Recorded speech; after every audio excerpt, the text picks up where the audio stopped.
Thank you for waiting. We now like to resume. Maybe some, please. And now,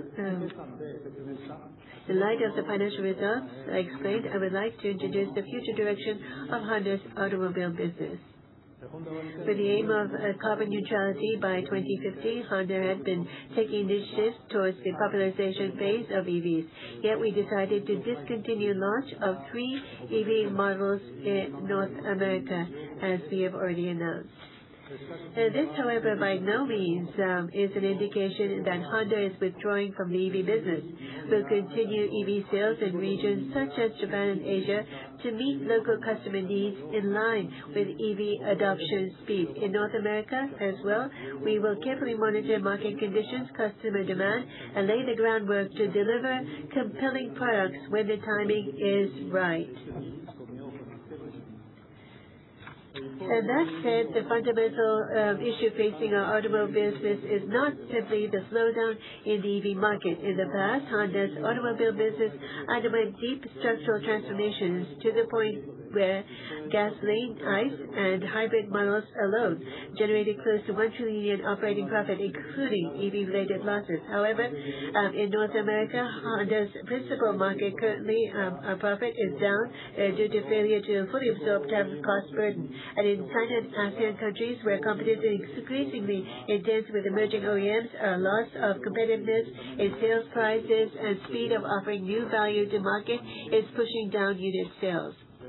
We therefore believe the key to restructuring our automobile business is to 1. Improve our cost structure, 2. Increase in development efficiency, and 3. Concentrate corporate resources in regions where we choose to take a more proactive approach and enhance the lineup with compelling products. Going forward, we will first focus on rebuilding automobile business structure over the next 3 years. Combined with the continued growth of our motorcycle and financial service businesses, which enjoy solid profit structure, we will strive to recover operating profit to a record high by the fiscal year ending March 31st, 2029. In parallel, starting in 2027, we will begin introducing next-generation hybrid models, and in North America, Japan, and India, our priority regions, introduce new products in underserved product categories while carefully assessing customer needs, thereby expand our product lineups. We will not rely fully on ourselves, but we will adopt a flexible approach that also leverages external resources in implementing these initiatives. In line with this direction, we have defined 3 key pillars: strategic reallocation of corporate resources, 2. A thorough strengthening of our manufacturing structure, 3. Strategic utilization of external resources. Let me explain one by one. The first pillar is a strategic allocation of corporate resources. Our initiatives will be broadly divided into 2. The first is the reassessment of the powertrain portfolio with an eye on future demand trends. To be more specific, we will reallocate more development and production resources into hybrid models. In doing so, we will accelerate the market launch of hybrid models ahead of the original schedule and increase compelling products. Based on our belief that hybrid models where Honda has strength will continue to be the key to addressing environmental challenges until around 2030, when EVs will be more popular. From 2020, we will begin launching our next-generation hybrid models featuring both an all-new hybrid system and platform. We plan to launch 15 next-generation hybrid models globally by the end of the fiscal year ending March 2030, primarily in North America. In this hall are 2 prototypes: the Honda Hybrid Sedan prototype and Acura Hybrid SUV prototype. Both are scheduled to be launched within the next 2 years. We will continue to roll out new models equipped with our next-generation hybrid technology across both the Honda and Acura brands to further strengthen the hybrid vehicle lineup. To meet strong demand for large-size hybrid vehicles in North America, in 2029 we will launch large size hybrid models in the D segment or above, featuring powerful driving and towing capability with high environmental performance. Our next-generation hybrid system will realize the world's most efficient powertrain through advancements such as an expansion of engine, high efficiency range, and increased drive efficiency of the hybrid unit. By combining our next-generation platforms, all-round evolution such as steering stability, crash safety, and further weight reduction with the electric AWD unit, Honda will strive to improve the fuel economy by more than 10% and further evolve driving experience unique to Honda. And also, to reduce costs of many key components, such as batteries and motors, we will engage in various co-creation activities with suppliers, further improve production efficiency, and pursue commonalization of parts and components. We aim to reduce costs of our next-generation hybrid system by more than 30% vis-a-vis our 2023 models. We will also offer a new mobility experience to our customers with models equipped with our next-generation ADAS under development from 2028, and we plan to start introducing the next generation ADAS into more than 50 models over a 5-year period. By installing Honda's next generation ADAS to our affordable hybrid models, we want more customers to experience Honda's unique value proposition that combines the joy of driving at will and a stress-free and comfortable mobility experience. To consistently meet demand, we will strengthen our production and parts supply operations for hybrid models. At our auto plants in Ohio, we will reallocate all of the excess capacity to production of gasoline, ICE, and hybrid models. Furthermore, we will make all auto parts in North America capable of producing hybrid models. Next, batteries, the key to increase in production. We are working towards the production and supply of highly competitive batteries by converting part of the EV battery production lines at LH Battery Company, our joint venture with LG Energy Solution, to hybrid battery production. As for motor and inverters, we will further increase the local content of assembly and component parts by more than 4 times to reduce the risk of supply shortage and mitigate impacts of tariffs. Our second initiative is the enhancement of product lineup in each of our priority regions. We have positioned North America, Japan, and India as priority markets for our future growth strategy and will strategically allocate our resources to these markets. Since I have already covered North America, let me explain initiatives we will take in other regions. Japan. First, Japan. The home market of Honda is not merely a market where Honda seeks volume and share. Rather, it plays a critical role as a market where we redefine new technologies and value propositions and demonstrate their level of maturity to global market. First is EV. In Japan, we will expand our EV model lineup starting from the mini vehicle K-car category. Mini vehicles are popular in Japan and align well with EVs, which are clean and quiet. To be more specific, following the market launch of the Honda N-Van-E in 2024 and the N-1E in 2025, we are preparing to launch in 2028 the EV version of the N-Box, which has been the best-selling new vehicle in Japan for 11 consecutive years. For registered cars, the all-new EV Insight was launched in April, and the Super One compact EV will go on sale later this month. In Japan, we will focus on offering a broad EV lineup and amass know-how for the future popularization of EVs. Moreover, in addition to the Sport Line and Trial Line models announced at the Tokyo Auto Salon this January, starting in 2027, we will introduce next-generation hybrid models, mostly in the SUV category.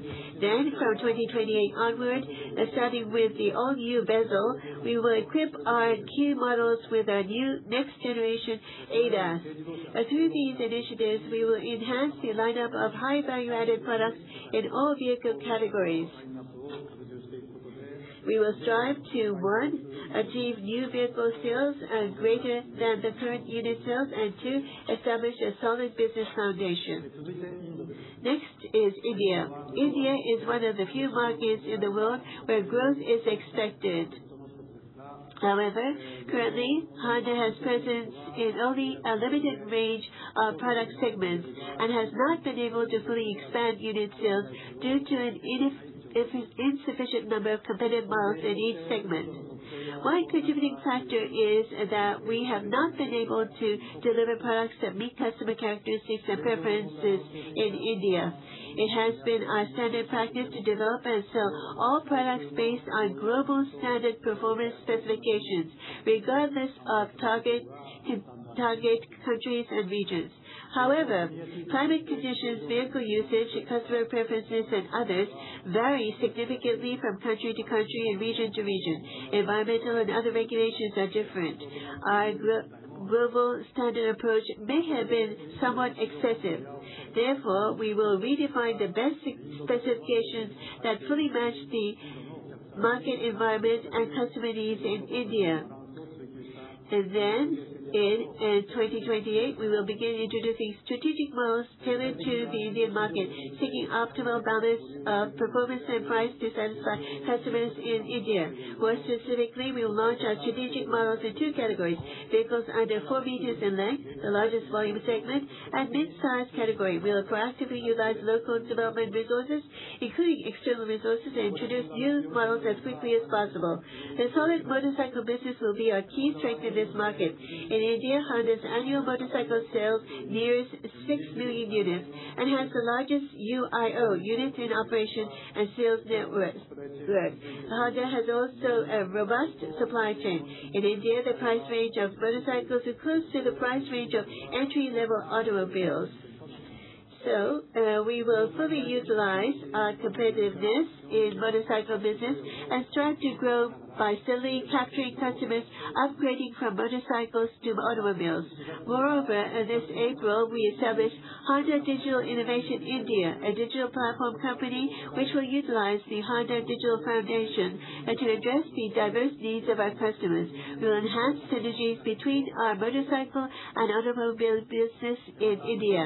In addition, our captive finance company in India is scheduled to become operational before the end of the current fiscal year, ending March 2027. Strengthening our financial services business will help expand sales opportunities for our motorcycles and automobile products. The last part of our regional strategy is China, where we need to fundamentally strengthen our competitiveness. As you know, competition in the Chinese market is intensifying, and Honda is facing a very challenging business environment, including a decline in production and unit sales. Here are some initiatives we are taking to continue competing in the market. First, for the China domestic market, we will pursue cost reduction using locally sourced standard components while incorporating local technologies for next-generation technologies such as ADAS to keep pace with the overwhelming speed of advancement of intelligent technologies in China. Furthermore, by introducing NEVs built on platforms provided by local partners, we will better serve the needs of customers in China.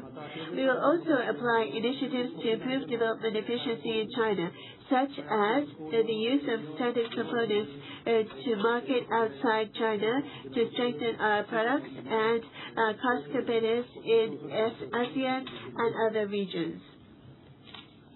The second pillar, in order to deliver competitive products, we will focus on strengthening our lean and agile manufacturing structure. I will introduce 3 specific initiatives we are undertaking. First is a fundamental cost reduction. Particularly with the cost of outsourced parts, we will improve our cost structure on a global basis. 1, by reassessing Honda-specific standards and utilizing standardized components, and 2, by incorporating the competitiveness of local businesses in China and India. The second is a thorough improvement of development efficiency. This initiative addresses 3 challenges we face in competition with emerging OEMs. They are 1, development cost, 2, development duration, and 3, development man-hours or workload. We will reassess the so-called engineering chain management and increase our production efficiency by reducing each of the 3 items by half vis-a-vis 2025, and we call this triple half. In addition to improving efficiency in the design, testing, and production preparation through the use of digital environment and AI, we will transform our development process by reassessing development requirements as well as product planning and development management to reduce development costs and man hours and shorten the development time. Starting this fiscal year, we will reduce the development time for minor model change by half. Full model change development time will also be halved, starting with development projects that start in 2028. This will enable us to introduce up-to-date products more quickly and continuously. Finally, the building a manufacturing structure resilient to business environment changes. To establish a robust manufacturing structure capable of securing profitability even when market conditions call for reduced production, we'll aim for a 20% improvement in production efficiency over the next 5 years by 1, efficiently injecting and allocating resource investment in new models and equipment, and 2, increased efficiency and speed through the use of digital technologies. The third pillar is the strategic use of the external resources. To build the future competitiveness, in-house sourcing of the technologies, resources, and parts can be one of the effective approaches. However, it will require substantial investments and allocation of resources. And in an increasingly uncertain market environment, it might lead to the loss of the competitive advantage. Therefore, as I mentioned already, we will strategically leverage the cost competitiveness and speed of local businesses in China and India and other countries, or the use of industry standard components and so on, so that we can improve our competitiveness by flexible and strategic use of the external resources. As for batteries, we will not pursue complete in-house sourcing for the time being. Instead, we will maximize the use of H batteries facilities. Keeping an eye on the future demand growth for EVs, we will push forward the personal efficiencies catering for highly demanded hybrid vehicles and other applications for some time, so that our battery procurement strategy will be formulated focusing on the competitiveness in North America. Based on such a strategy, we have decided of an indefinite suspension of the project to build a comprehensive value chain in Canada, which we announced last year for its postponement about 2 years. We will carefully monitor the market conditions and will continue to reassess our procurement strategies. While working on to further refine the core of our competitive advantage, we will proactively leverage external competitiveness and resources in the areas where we determined that they can increase speed, flexibility, and cost competitiveness, thereby strengthening our overall competitiveness. Up to this point, I have explained the 3 pillars of our strategy to rebuild our automobile business structure toward 2030. From here, I'd like to explain the directions beyond 2030. In the mid and long term, and in the even more uncertain business environments, we must lay a solid technological groundwork while ensuring the greater flexibility and wider range of options so that we will be well prepared to meet the demand when it emerges. First of all, our directions to achieve carbon neutrality by 2050 remains unchanged because we believe it is a responsibility we must pursue as long as Honda conducts businesses as a comprehensive mobility company.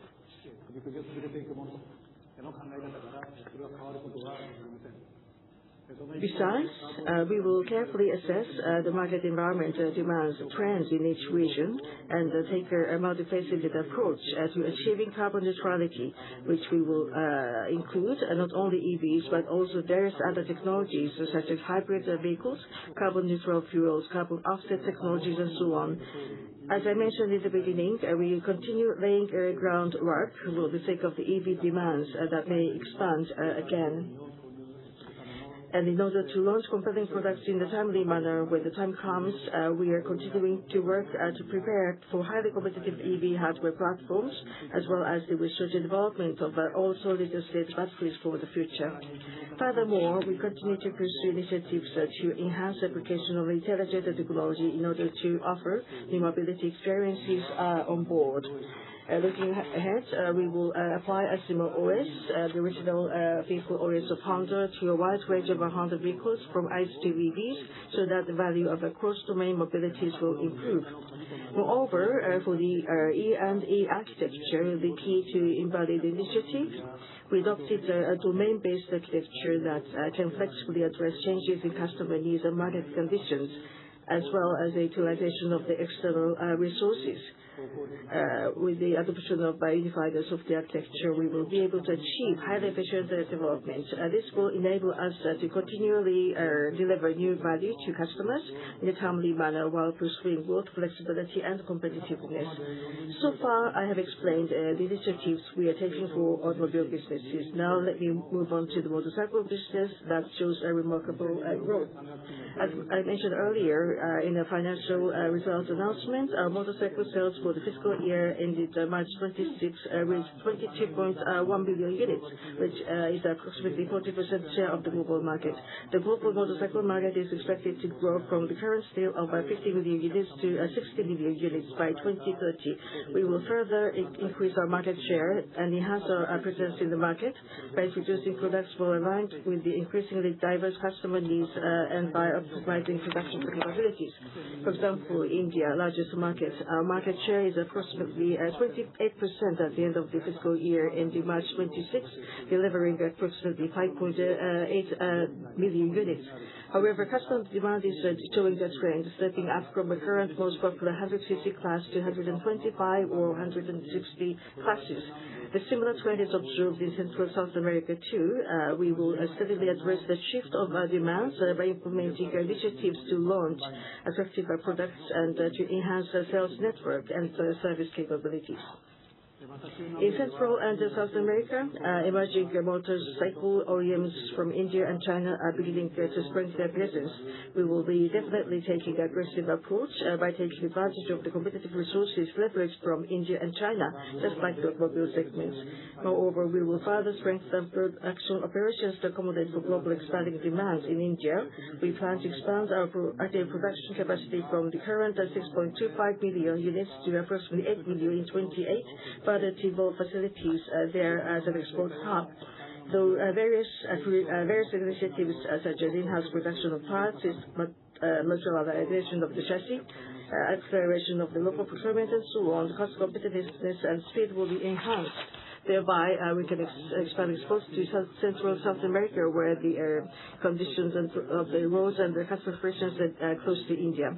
Indonesia, Philippines, Brazil, we will progressively strengthen motorcycle production supply operations to establish business environment to accommodate the demands over there. In addition, we will further sophisticate the commercial value of the products with the development of the dual clutch transmission, Honda e-clutch, a number of original technologies Honda continues to offer.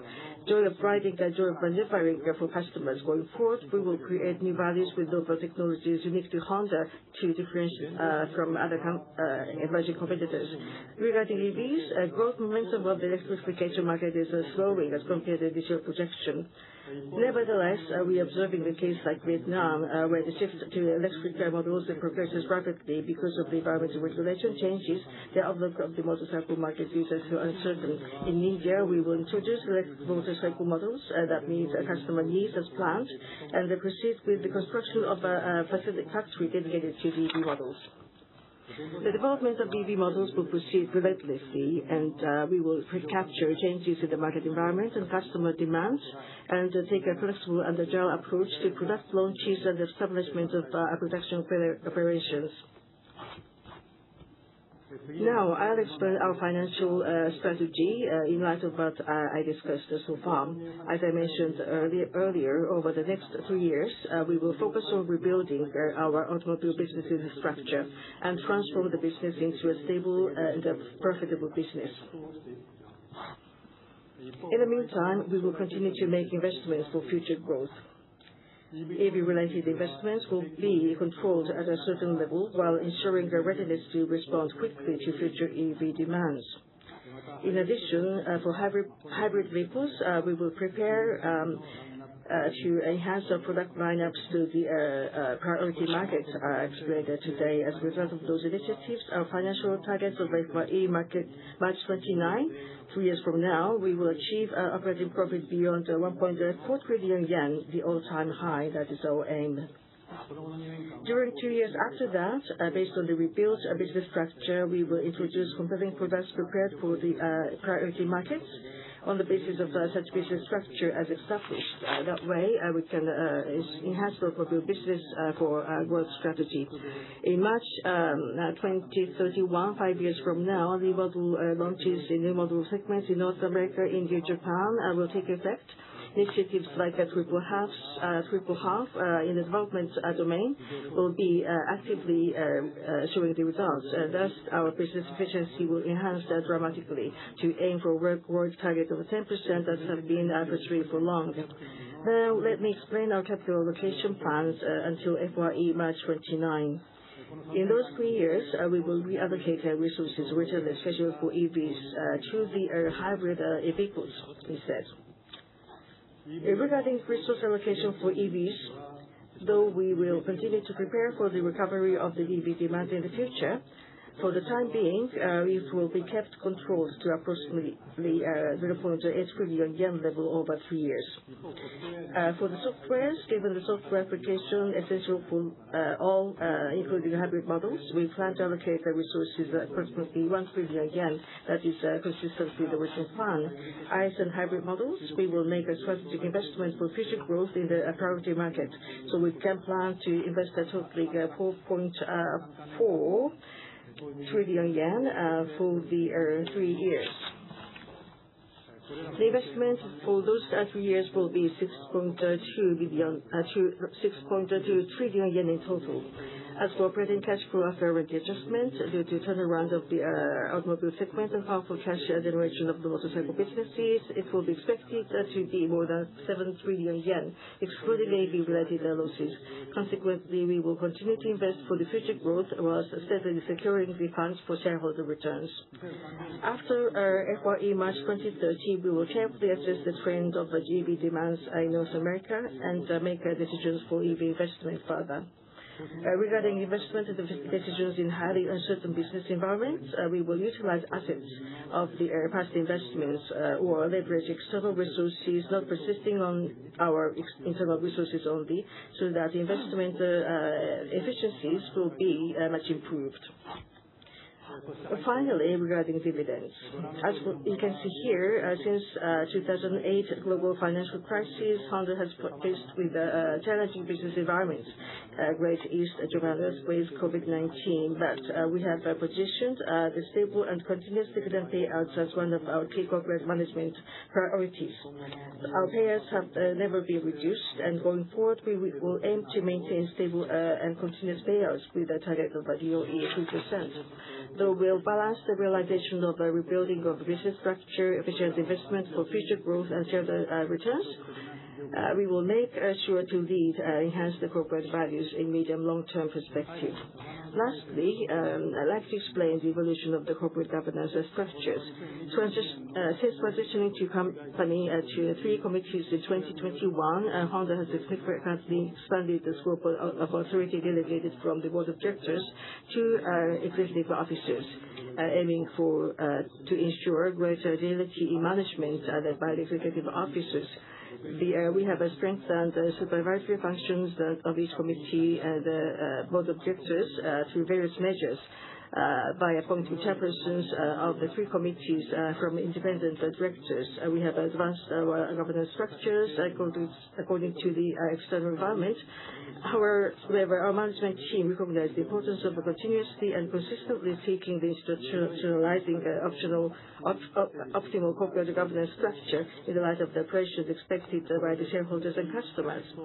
And we expect our business environment will continue to be uncertain for the foreseeable future, we decided to once again reassess our governance structure to accelerate our advancement. And in order to ensure steady execution of each business strategy, as well as bold and transparent decision-making necessary for such a strategy execution. First, to strengthen the supervisory function of the board of directors and enable more transparent decision-making, board of directors will be composed of a majority of outside directors, aiming to further enhance the effectiveness of the board, and chair of the board will be assumed by outside person. Finally, to ensure more transparent decision-making regarding the appointment and the dismissal of the directors, evaluation and the compensation of the directors and executive officers, all the members of the nominating and compensation committees will be composing of the outside directors. The business environment surrounding Honda is unprecedentedly uncertain and tough. Even under such circumstances, we will sincerely and steadily execute initiatives for rebuilding our automotive business that we outlined today.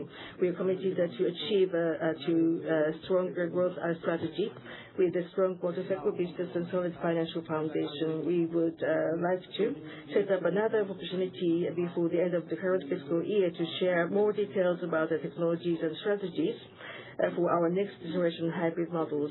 So please keep an eye on to our announcement. Thank you for your attention.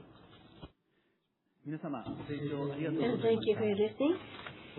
Now I'd like to proceed to Q&A, but please wait while we prepare the stage.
Thank you for waiting. Ladies and gentlemen, I would like to proceed to Q&A.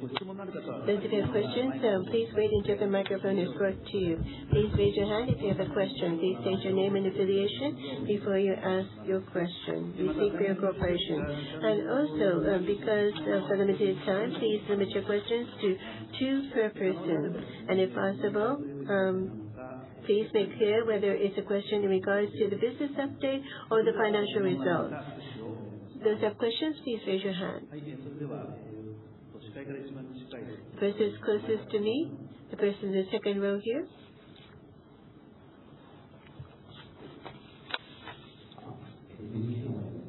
Yasunaga from NHK, thank you very much. To Mr. Mibe, about the business update, I'd like you to ask questions. First, 2050, your carbon neutrality target. You said that this is in place, but up until you were talking about the EV, FCV, 100% by 2040. What happened to this target? Mr. Yasunaga, thank you very much. Yes, carbon neutrality by 2050. As I've already explained in my presentation, this is something that the society on the whole has to engage in, and as the corporate responsibility will not change this target. Now, as a means, in the past, we were saying EV, FCV sales ratio will be managed, but we have been given numbers. But because of the uncertainty in the business environment and also the customer demand is changing beyond our expectation, and therefore we have judged that it will be difficult to achieve. So about the sales ratio target, we've decided to withdraw this. Now, going forward, hybrid, battery EV included, electrification and carbon neutral fuel, carbon offset technology. Well, combining all these, we as a target, the total CO2 reduction will be our target. So about the sales ratio target, the reason why we set this out was because it was easy to understand for both people inside and outside our company, and therefore we set the sales ratio target. But at this opportunity, I think it's more important for us to look at the CO2 reduction, and this should be the objective, and therefore we have decided to change our target aligned with this. But it's very difficult to predict because of uncertainty, and it's difficult to set out specific milestones. I cannot communicate to you any specific milestones, but at 2035, we are working on numbers that we would like to achieve by 2035. And once this is finalized, I think that we can announce this to you. Well, by 2040, CV, EV, 100%. That ratio, I think, is not realistic as of now. As I said at the outset, we have withdrawn this target, and instead, we are going to set our target based on the total CO2 emission. That's all from me. Thank you. So you will not present any sales ratio. So the next target will not be sales ratio, but it's a total CO2 emission. Another question. About we were trying to break away from engine, and in 5 years or so, the environment, as you've said, has changed significantly, and you had to revise your plan. What is your take on this, Mr. Mibe? And about the outlook, I think there's a lot of uncertainty going ahead. So can you share your thoughts on the outlook? Well, Honda, the North American market is our main market, and the significant changes in the market does impact us a great deal, just as we see in this case. The electrification strategy was made under the Obama-Biden administration. It was in line with the administration's environmental policies. But a year ago, there has been a drastic change, and we have seen a shift from a focus from environment to the opposite. And therefore, the major reason for this massive impairment is because the zero series that we're planning for. Well, we had been developing it, and as of 2024, we had the development phase completed, and we had been entering into phase we were producing the dies. And seeing this major change in the U.S. administration, we were not able to flexibly respond. Now, what we explained today is due to the change in geopolitics and also environmental policies. But going forward, we want to be able to have a strategy in place which can even endure such challenges. And so rather than just focusing on EV, we want to be flexible whether we need to head towards EV or the other direction. So once we see what direction we have to head towards, I think we can focus our efforts and be more focused in ingesting our resources. But at this point in time, because it is uncertain, and we think that uncertainty will continue, we want to have a more flexible strategy. So this is a change that we want to make. And this was the gist of today's business update. Thank you. Next question, please. Please, in this area. Thank you. Nikkei Shimbun, my name is Nukado. I have two questions. First question, China and India, their cost competitiveness and speed are now to be utilized by myself. And you had a reverse import, let's say, from there till now. But obviously changes going forward. And you had a supply chain already there, and are you going to destroy the supply chain over there from now? Or in China, you are saying that you're going to utilize a local partner platform. Are going to use their Tongfu, Dongfeng, or their partner company platform? When are you going to start with that? Thank you for your question. And China and India constant suppliers, and in India and China we've developed our businesses so far, and as I said today,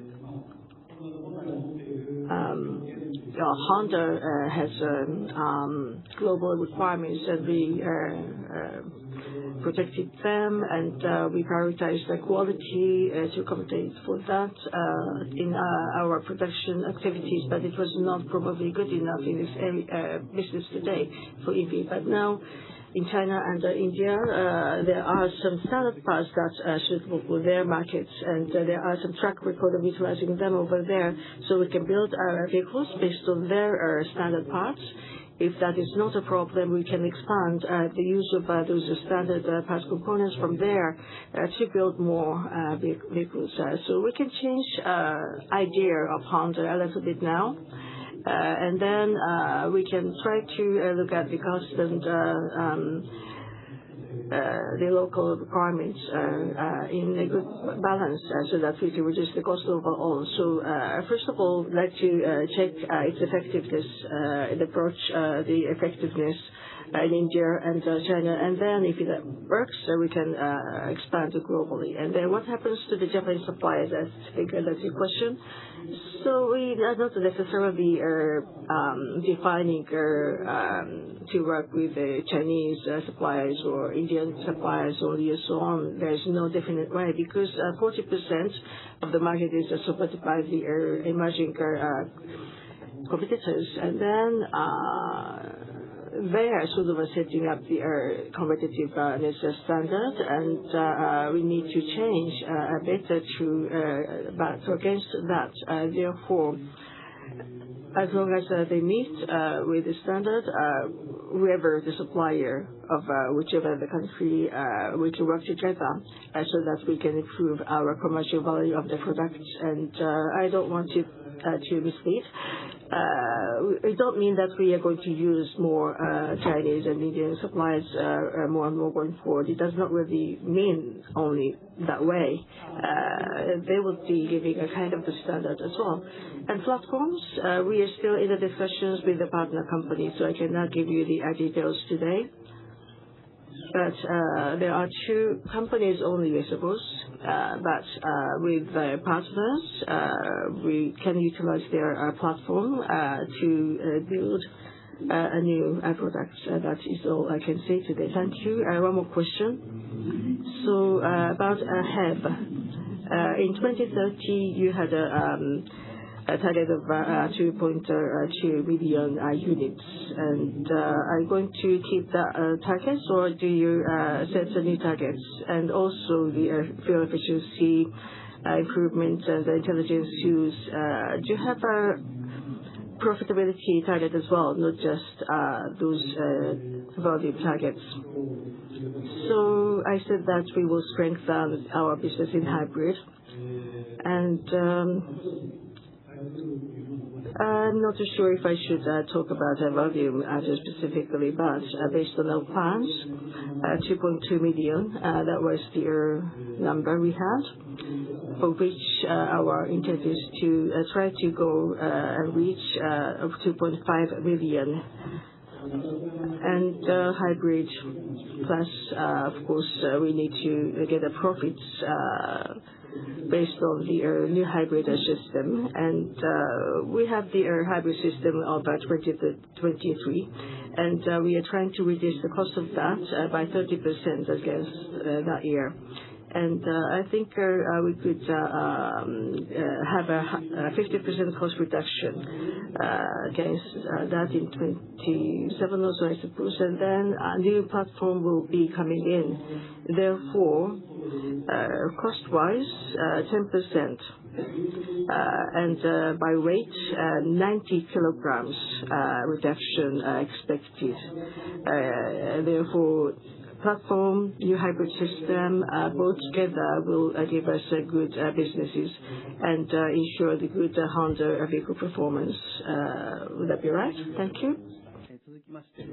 Next questioner, please. The person in the middle, second row. Please ask the two questions at once. Escar Terasaki, thank you. About the business update.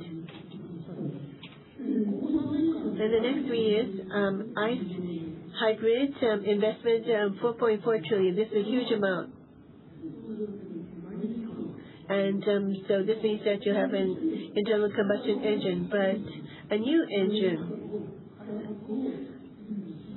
Are you going to develop a new internal combustion engine? Is that the correct understanding? That's the first question. And the next question, no one's going to ask this, I'm going to. Ever since you've been listed, it's the first time that Honda is posting a deficit.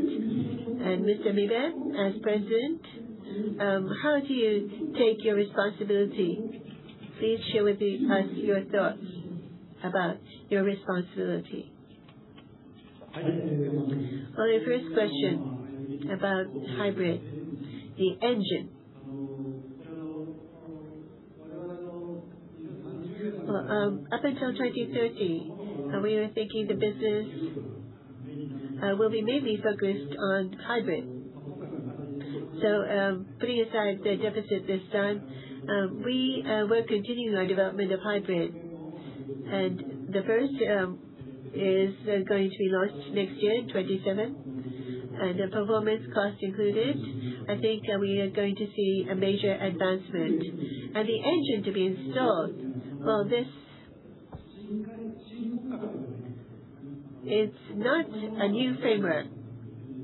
It's going to be the conventional engine series, but the heat efficiency will be better for hybrid. The area in which the engine is used is limited, so within that range. the heat efficiency is improved. And so that sort of development is underway. Then it has a new system, and with the engine heat efficiency improvement, the fuel economy will be improved by around 10%. So it's not just cost. I think this will be a powerful tool and weapon for us. And about EV development, cancellation, and this huge, massive deficit.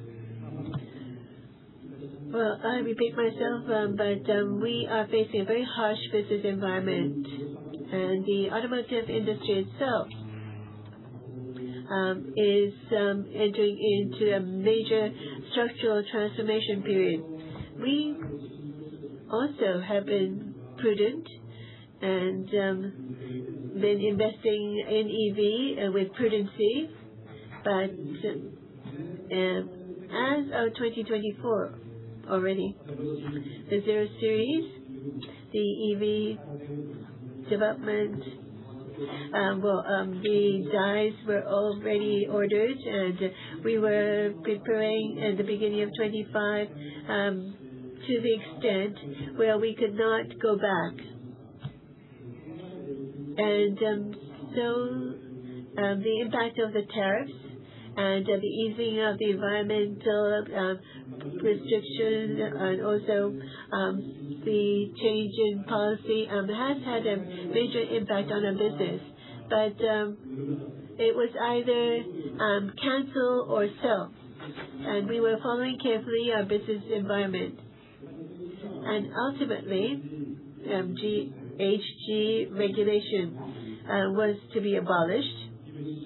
And the EV market, but at this time, the EV market in the United States was thought to reach 15%. But last month, it was 5.6 or 5.8%. So it was less than half the originally anticipated size. And therefore, it was far below the planned unit sales that we had in mind. So if we were to go ahead with this, we knew that in the future we will generate loss. So as Honda Motor on the whole, we did not, even with those difficulties, have any deficit, but we understood that we needed as management to decide to go back on a growth trajectory and post this massive loss to make that happen. Well, about this deficit, I take this very seriously as a management. And based on that, we have come up with that recovery plan that I've just explained. What I've explained today, we have to try to stop the bleeding as soon as possible and try to pave the way for future growth. And amidst uncertainty, we have to establish a structure where we can tolerate such changes. So we quickly have to work on this. And I believe that is the biggest responsibility that I currently have. And at this point in time, I would like to focus my attention and effort on this point. That's all. Thank you. Thank you. Next question, please. Then, third row from the left, the front table, please. Asahi Shimbun. My name is Miura. I have a question about the financial results.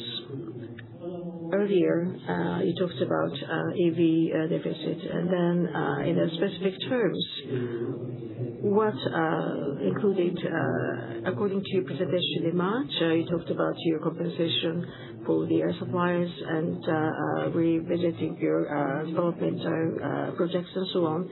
And do you have a gap of what we assess now and what you assessed at the time? And is it possible to complete all of those deficits put up by March 27? And second question is about a business update to Mr. Mide. You talked about external resource utilization. And since you became the president, you talked about going away from the all internalizing or internal-based resource strategy. And when you say utilization of external resources, how would you explain the issues, especially as to the Honda's policy for getting the internal resources only, for instance? Thank you for your question, Mr. Miura. And for your question about EV deficit, on March 12th, as we said before, we had three EV developments for the U.S. to be withdrawn, and then the largest possible deficit to be 2.5 trillion yen, as we said at the time.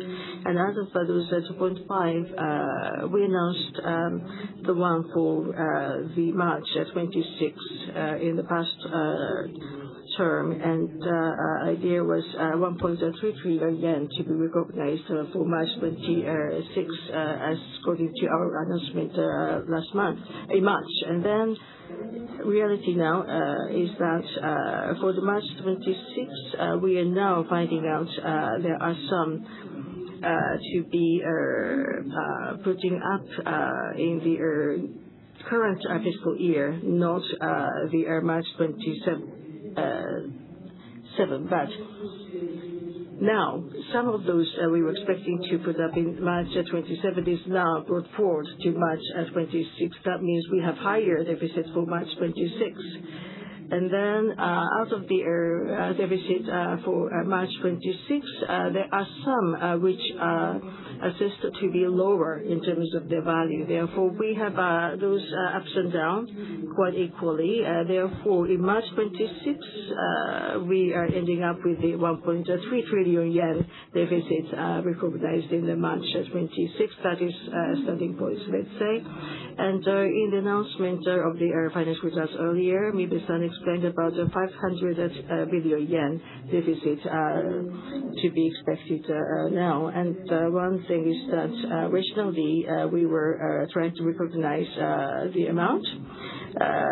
We actually recognized that in an earlier previous term, and then we at the same time have the supplier negotiations and so on, and it's already in the beginning, and we couldn't see how the outcome would be that time. And then finally, we believe that we would be having 500 billion that covers all that. And 1.3 trillion yen deficit is now putting up for March 26. That's impaired, and that's it. And the remainder is 1.8 trillion and 700 billion still remaining. A question may be, would that be impaired as much as that value, or would that be put up in the March 27 or when, and so on? But actually, we have to let you know later on when all those things are sorted out, and then we are clear about those values and financial status. So the external resource utilization and our Honda's internal resource utilization. So external resources, meaning alliances and so on, which is one of the things I would think we would need, as we said before. So we have to work on that. Of course, within Honda,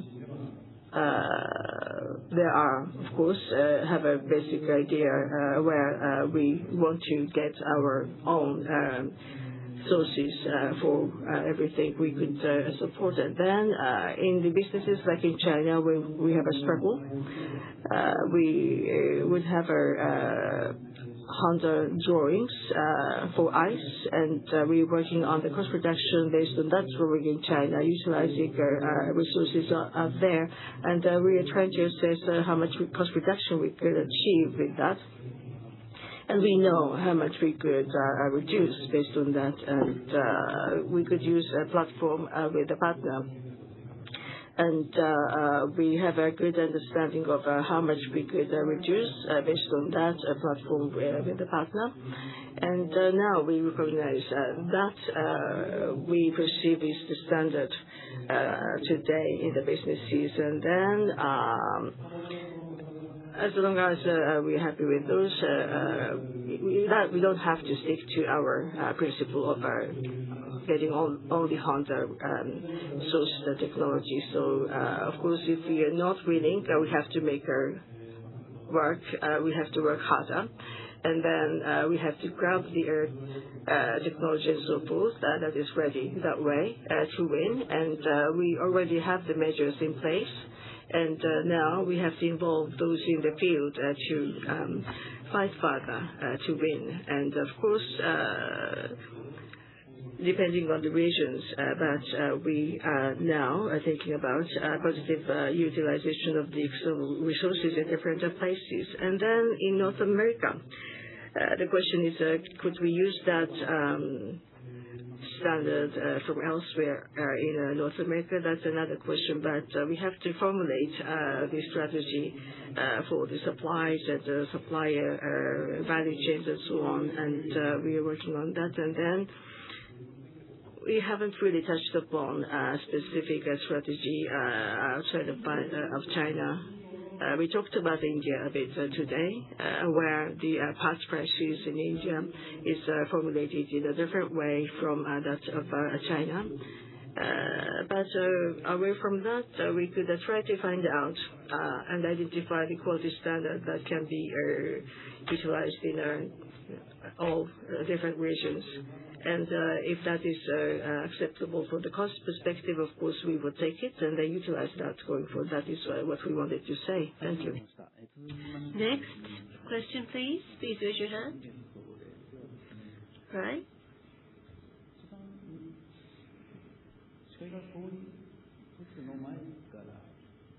The row that is furthest away, the person in the third row.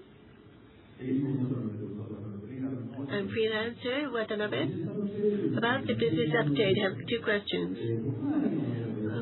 About the domestic market, you say that you will launch new models more than the current unit sales. And how many are you thinking of? And what specific measures do you have in mind? So how are you planning to increase unit sales? Is my first question.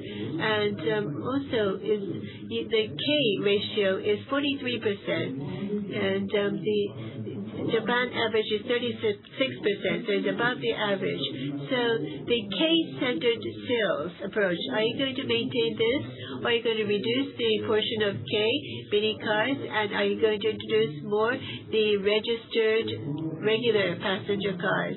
So I'd like to ask you about domestic sales and marketing. Kaihara will respond. Well, currently, as you say, in regards to Japan, the K, the mini car ratio is high, and even compared to the Japanese average, we believe that we are high. This is because we have this strong model, and the dealers are succeeding, and therefore they're relying on this single model. But this time, in Japan, the registered cars, we want to try to expand our lineup, strengthen our lineup of registered cars, and increase our presence in this category. And so for this, currently, unit sales is low, but we want to introduce a model to boost this. So we have a plan for that. But we are, before that, trying to establish a strong network, dealer network. And we want to rebuild or reorganize our dealer network. Well, I think through integration, we can strengthen our marketing capabilities and thereby have better customer touch. And we want to strengthen our digital sales and marketing too. And on the EV front, Already in the mini category, we have 3 EVs launched, and going forward, Insight will be coming up, and Super One too. So for EV too, we are going to strengthen our lineup.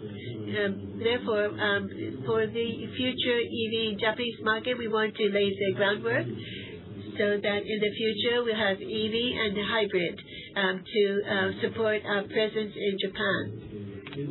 About the K mini car category, we will also strengthen our presence and add on to K the registered cars. And with EV, we want to offer to as many customers to increase unit sales. That is all. Thank you. Because of the interest of time, I could take only 2-3 questions for the rest. Thank you. So from here, please. Second row from the left, the front table, please. Yomiuri Shimbun, Kita, thank you for your explanation today. Question 1 about financial results, EV-related losses. And you said that 1.3 trillion yen losses, and some of them have been brought forward to recognize. And then you talked about the compensation for the suppliers. And I'd like to know which part is actually brought forward to recognize. And second question, hybrid vehicles to be focused going forward. And then you, of course, had quite a bit of investment in EVs. I wouldn't say that you were behind. However, you had a different focus, I suppose, because other companies had many hybrid cars out. Competitors did. But as compared to the competitors, what is the Honda's winning strength? What is your strength in this field with hybrid? Thank you for your question. For EV-related losses, some of them have been brought forward to recognize in the financial statements, and then contents of that is development assets and write-off of the facilities, and also additional costs associated with the impairments and so on. And I can't really say which part is really corresponding to the suppliers, the compensation, and so on, because we have the other party involved. But writing off the equipment facilities, those are to be done according to the accounting standard. Therefore, it would not really have a totally different kind of practice of recognizing them. It's a standard way. So hybrid vehicle strength, we have a long history of hybrid vehicles. 3-motor hybrid we used to have long ago, and we have the 2-motor hybrid that is more efficient now. And now we have a compact side, mid-size, and we have a hybrid cars in those segments for the global markets. And this time, 2029 or so, or late 28 and so on, we are going to launch, launch the large size hybrid models. And several years ago, we said that we would strengthen the hybrid as well, not just EV, especially on the large size hybrid, which we didn't have at the time. So we started the development of that, and now we have a full-fledged effort on them, and we want to launch those models as soon as we can. So now, once it's there, we are having all sizes for all segments, and then you have to give it a try, drive it to have a feel, because there are different kind of hybrid I feel, and we are really confident in our hybrid one. And we have a S series. You can enjoy the driving nicely, and also the ADAS is a good affinity to a hybrid model, because CPU, SoC be driven with lots of power consumption, in fact.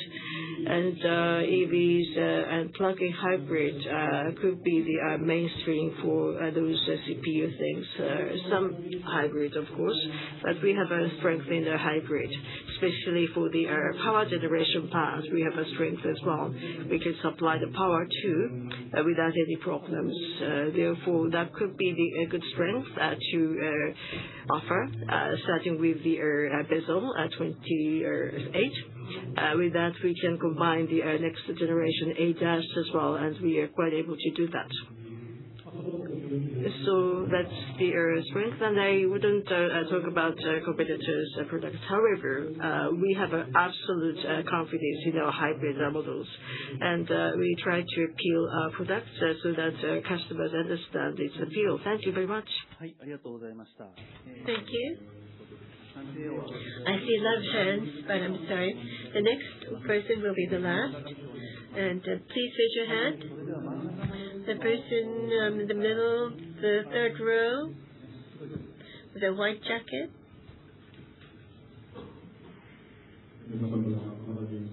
Magazine X, Shinjo. Well, thank you for this opportunity. It might be a tough question about Mr. Ozawa-san. As far as I know, be it the Nissan partnership or Sony, was playing a leading role. And Miura-san, I think this is the person that you mostly trusted. And Aoyama-san also quit. And Mibe-san only is staying in Honda. Now you lost your two close aides, and yet can you carry out your Mibe reform? This is what I want to confirm with you.